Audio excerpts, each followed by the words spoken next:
Pablo Castañeda, qué bueno que estás con nosotros. Gracias por venir a Houston. Queríamos que nos contaras un poco de dónde sale Juan Pablo, quién es Juan Pablo y que en realidad, ¿qué haces? Gracias, Willy, por la invitación. Por supuesto, Juan Pablo Castañeda Solares es mi nombre completo. Soy guatemalteco, nacido en la ciudad de Guatemala en el año 1983. Pues toda mi vida estuvo envuelta en el mundo jurídico, legal, familia de abogados, diplomáticos, y pues siempre estuve envuelto en este mundo desde pequeño. A raíz de esto, pues durante mi crecimiento, mi adolescencia, empiezo a involucrarme en el mundo legal, trabajando en la oficina de mi papá, temas jurídicos, estudio derecho, pero mientras estoy estudiando la carrera de derecho, abogado y notario, me doy cuenta de que es importante el conocimiento de la ley. Sin embargo, yo no me veía y nunca me pude haber visto como un abogado litigante que lleva juicios. Entonces yo decidí involucrarme más en la rama de la política, y empecé por el tema que más me apasiona, que es el tema humanitario. A raíz de eso empiezo a involucrarme en proyectos de activismo a favor del país, ad honorem completamente, como joven, ¿verdad? Creamos una asociación de jóvenes con un grupo de amigos por medio del cual entrevistábamos a todos los candidatos presidenciales cada 4 años en la elección, en un grupo cerrado, en un marco de respeto se establecían reglas, y los invitados eran jóvenes que estaban siendo exitosos, profesionales de cualquier carrera, no tenían que ser abogados únicamente, y hacíamos entrevistas a los candidatos presidenciales. También trabajamos algunos proyectos en contra de la violencia, ¿verdad? Promoviendo el uso sano del tiempo libre de la juventud más desposeída, digamos, quienes no tienen oportunidades, que no trabajan y no estudian, y cuyos padres tienen que trabajar todo el día y los dejan solos. Normalmente esos jóvenes, cuando viven en zonas rojas, se convierten en pandilleros. Entonces trabajamos proyectos en conjunto. Empezamos a recibir algún apoyo de la cooperación internacional, distintos cooperantes, especialmente USAID. Entonces todo eso lo empezamos a hacer como un hobby mientras estudiábamos. Posteriormente ya me involucro formalmente a trabajar. Trabajé con un vicepresidente en Guatemala por ahí por el 2008.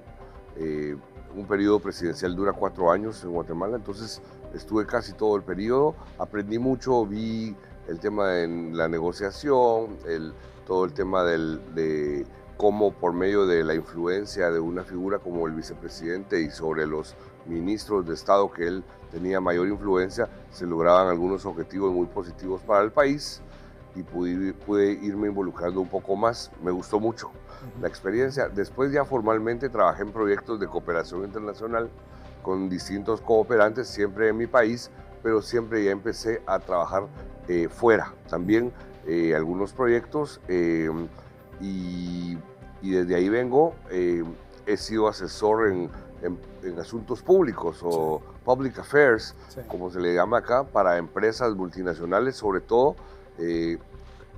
resolviendo sus temas con el gobierno, ¿verdad? A nivel regional. A eso me dediqué, y desde más o menos alrededor de unos 7, 8 años empecé a involucrarme en campañas electorales.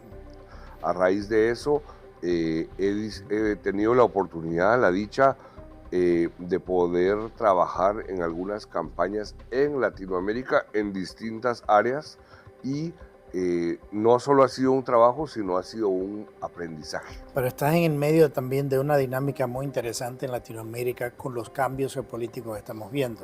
La izquierda está siendo reemplazada de una manera sistemática por la derecha. Lo hemos visto en muchos países, está el tema de Perú, ahora que están las elecciones, acaban de pasar las elecciones, vienen las elecciones de Colombia también. Entonces, ¿cómo tú ves esa dinámica desde tu punto de vista de consultor de ese cambio que se está dando geopolítico en la región es influencia de Estados Unidos, es básicamente un desgaste de una izquierda en Latinoamérica que ha hecho mucho daño por mucho tiempo. ¿Cómo tú ves esa dinámica que está pasando en Latinoamérica? Pues muy interesante, lo veo con mucho positivismo. Lamentablemente me tocó ver cómo también este fenómeno fue al revés. Cuando la izquierda empezó a llegar fuerte a Latinoamérica, como países como Argentina, por ejemplo, pues se convirtieron en un partido manejado por la izquierda, ¿verdad? También vi cómo llegó un Boric a Chile, Sí. Y así nos podemos venir de Jair Bolsonaro en Brasil a Lula da Silva, y todo lo negativo que ha pasado entre muchos otros países. Y también he tenido la dicha de poder ver e incluso presenciar en algunos países cómo ha vuelto la derecha. Al final de cuentas, pues es muy lamentable, ¿verdad? Una ideología no tiene que limitar tu poder de gobernar ni tu poder de gobernar a favor de todo el pueblo. Tú eres presidente de todo un país, no de quienes te eligieron únicamente. Y tampoco una ideología marca tus valores y tus principios. Al final de cuentas, el arte de gobernar es dar el mayor beneficio a la mayoría de la población, especialmente a los que menos oportunidades tienen y son más vulnerables. Veo que los gobiernos que se catalogan como derecha son los que más han hecho el esfuerzo por alcanzar estos objetivos. Y eso es muy bueno, ¿verdad? Veo con muy buenos ojos cómo el presidente Javier Milei en Argentina ha levantado la economía del país en poco tiempo, contra viento y marea. Sí. Todas las dificultades que le han puesto. Todas las dificultades que le han puesto. Veo cómo llega ahora José Antonio Cast a la presidencia en Chile. Eso es algo muy positivo también. Y así, pues, Santiago Peña haciendo un excelente trabajo en Paraguay, y veo con esperanza las futuras elecciones. En agosto de este año tenemos elecciones en Brasil. Sí. Vemos como Eduardo Bolsonaro, siendo diputado, pues ya ni pudo regresar a Brasil, y su hermano Flavio ahora va de presidenciable. También vemos los vejámenes que está sufriendo el padre. Pero te iba a preguntar algo, un tema interesante, porque tú eres centroamericano, vienes de Centroamérica, ¿verdad? Tenemos un presidente Bukele que en cierta manera ha reformado completamente el país en muchos niveles. En algunos han sido criticados, en otros se le ha dado un porcentaje alto de aprobación, especialmente en el país. ¿Cómo tú analizas el efecto Bukele en la región y el impacto que está teniendo sus políticas, siendo consideradas por otros líderes por lo efectivo que ha sido en El Salvador? Mira, es un caso, un modelo a replicar. El presidente Bukele, joven, con mucha decisión, sin miedo a tomar decisiones que sean criticadas, y pues obviamente los que te critican siempre van a criticarte, así como los medios de comunicación que apoyan al presidente Trump, todos sus esfuerzos, y los medios de comunicación aquí en Estados Unidos que lo atacan aunque él esté actuando bien.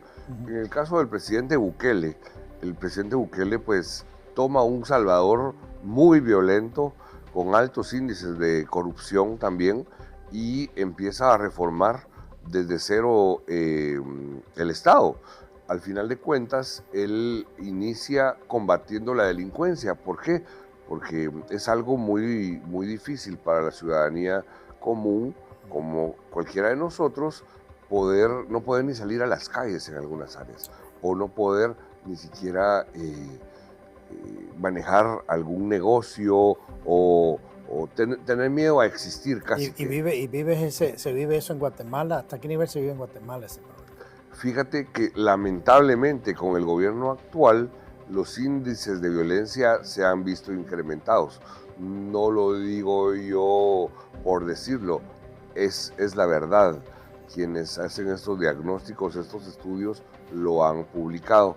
Pero sí, el efecto Bukele es muy positivo para un país como Guatemala, que está al lado, y toda Centroamérica. El presidente Bukele no solo ha generado más certeza jurídica, sino también está ahora dando confianza al inversionista extranjero, por ejemplo, para que pueda llegar a invertir en ese país, un país pequeño, con una población muy pequeña comparada a la de Guatemala, pero excelente trabajo. Algunos temas que siempre le van a criticar, que yo no comparto, por cierto, es el tema de los derechos humanos. Sí. Es increíble que tú salgas a la calle y un pandillero te mate y tú dejes en la orfandad a 3, 4 niños y te mataron solo porque sí, porque había que robarte, había que, por un celular, por un vicio, o por cumplir algún mandato de la pandilla.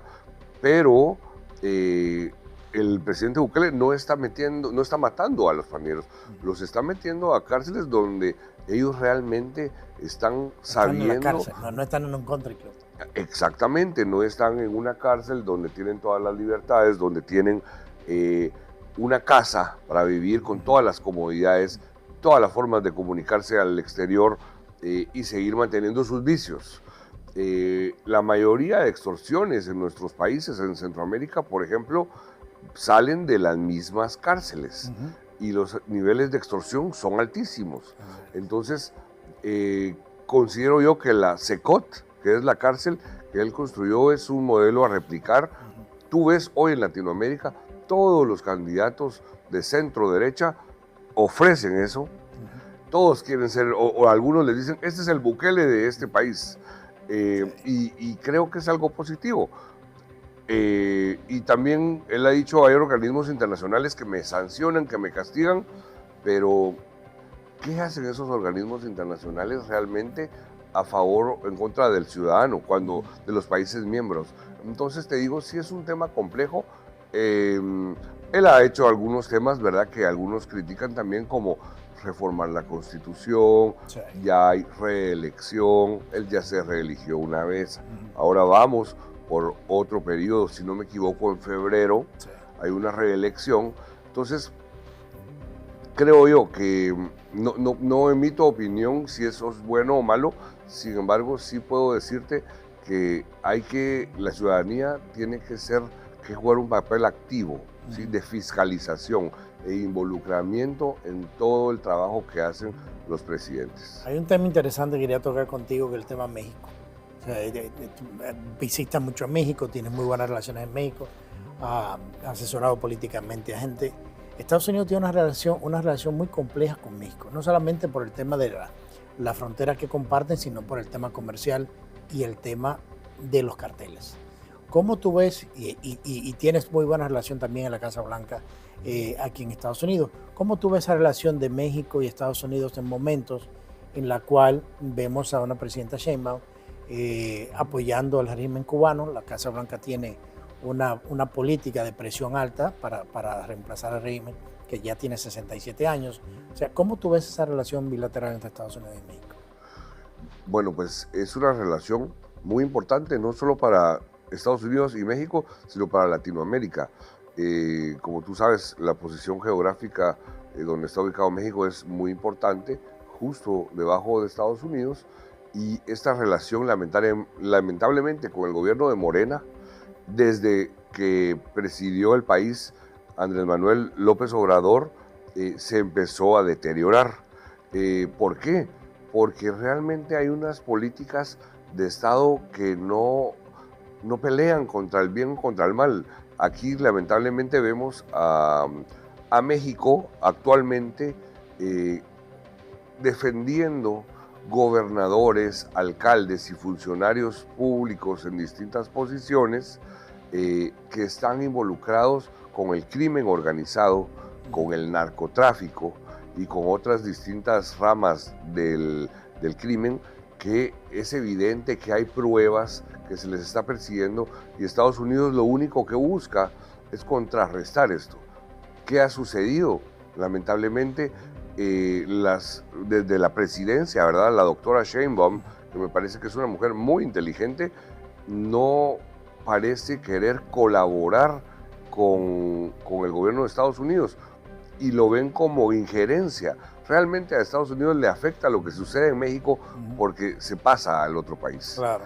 Y obviamente Estados Unidos como una potencia mundial y con las políticas del presidente Donald Trump que busca hacer de nuevo, como dice, Make America Great Again, hacer de nuevo una potencia mundial respetada, hasta temida en el mundo de Estados Unidos, tiene que cuidarse de sus vecinos.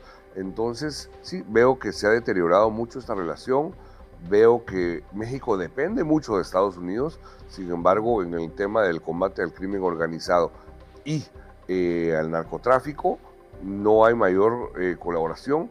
Yo no te digo que tienen que hacer lo que Estados Unidos pide, pero sí hacer un trabajo coordinado. Al final de cuentas, y te lo digo porque me consta, hay muchos estados en México que son narcoestados. Está cooptado desde el gobernador, la Fiscalía General de la República, que es la que tiene que investigar los crímenes. O sea, no puedes decir vamos a investigar si ellos ya son parte, ¿sí? Y también los presidentes municipales. Algunos porque no les queda otra, otros por temor y otros porque pues los compran, ¿verdad?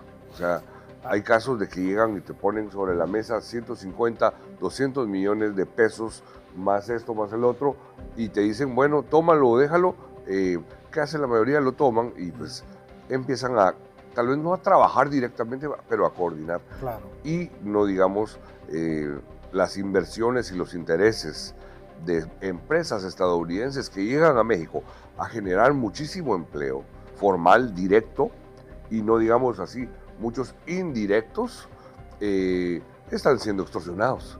Entonces, ¿cómo Estados Unidos va a estar contento con eso? Y hay muchas negociaciones como el TMEC ahorita que está sobre la mesa. El tema de Colombia, un cambio hacia la derecha en Colombia, ¿cómo afectaría eso al movimiento global que estamos hablando al principio? De que gane el candidato de la derecha, porque ahora se habla de todo es ultra, cuando tiene que ver con la derecha todo es ultraderecha, y obviamente son partidos y ideas de sentido común. ¿Cómo afectaría esta, no Colombia, sino lo que estamos viviendo a nivel regional de un movimiento hacia la derecha? Lo veo muy positivo. Yo sí pienso que los extremos no son buenos, ni la extrema izquierda ni la extrema derecha. Creo que en el siglo XXI las ideologías no son más que ideas. Al final de cuentas es la decisión y las acciones, la voluntad política que debe existir en los gobernantes y la coordinación con sus ministros de Estado o secretarios y los congresos es la que tienen que tener. Ese es el liderazgo que tienen que tener para poder aprobar leyes, para poder tomar decisiones que sean acompañadas por los distintos organismos del Estado que gozan independencia.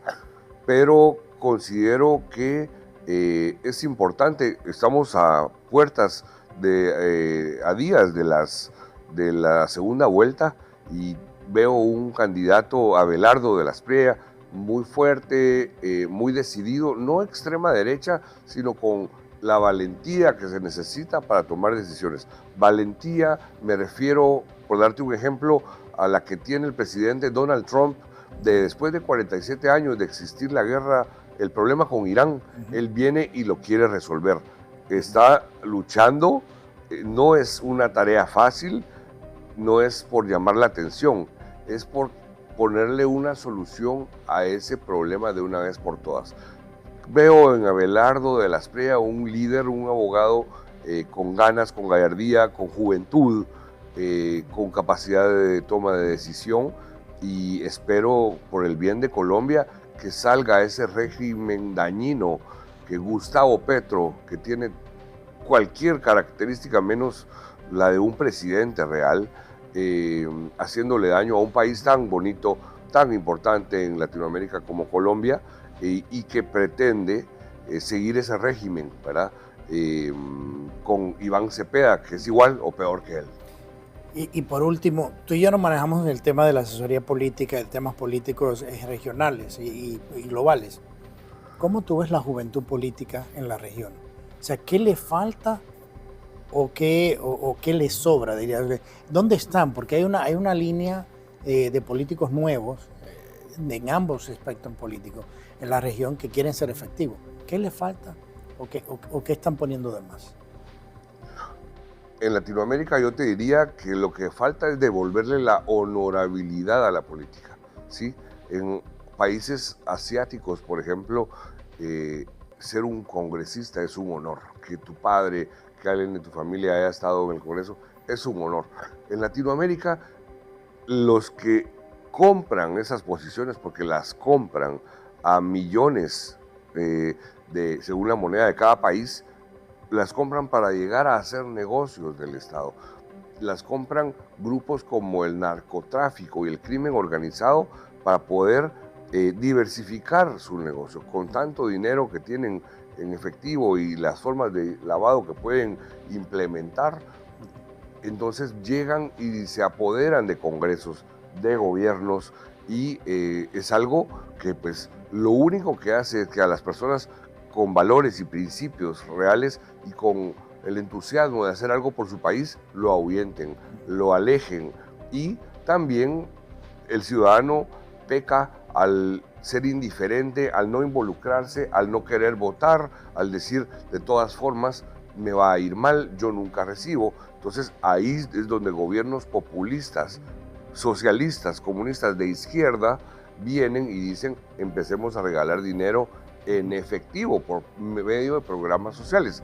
No estoy diciendo que los programas sociales sean malos, creo que son importantísimos, pero bien implementados. No se trata de regalar dinero, porque si tú nunca has tenido ningún beneficio en teoría del Estado, si vives en una zona roja, si tus calles siempre han estado en tus 30, 40 años de existir en mal estado, si vas al centro de salud o al hospital público porque no puedes pagar un hospital privado y no te atienden y estás acostumbrado a ir que de la nada un gobierno venga y te empiece a dar $1,000 al mes porque eres adulto mayor o porque eres madre soltera y no tienes otro apoyo, vas a votar por ellos. Claro. Y ese es el gran engaño de estos gobiernos socialistas comunistas. De eso se aprovechan y por eso ellos quieren mantener a la gente, a la mayoría de la población, en la pobreza, para poder perpetuarse y aprovecharse de ellos, cuando quienes pagan impuestos reales y el empresario es el que da empleo en un país, no es el gobierno. Entonces utilizan su dinero para regalarlo.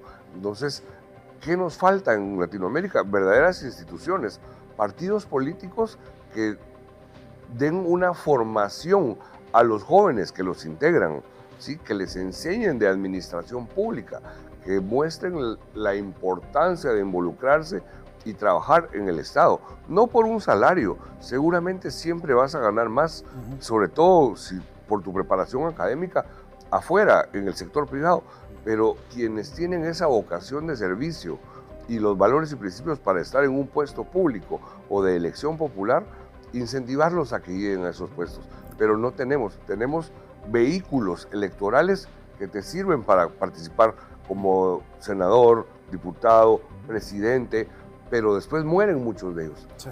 En algunos países porque no llegan a los votos mínimos, pero no son instituciones reales, no tienen ni siquiera una sede permanente y los utilizan, como te repito, los venden. O sea, tú fundaste este partido, es un negocio también, un negocio millonario de comprar partidos. ¿Y quiénes los compran? A los que les sobra el dinero, pues. Claro. ¿Verdad? Claro. El crimen organizado. Bueno, Juan Pablo, qué gusto que pudimos conversar de estos temas. Estoy seguro que vamos a seguir conversando en otras oportunidades, pero gracias por venir a Houston y gracias por estar con nosotros en este programa. Es un honor estar con tan respetable amigo, experto en política y un máster de la comunicación. Agradezco tu invitación y estamos a tus órdenes. Muchas gracias.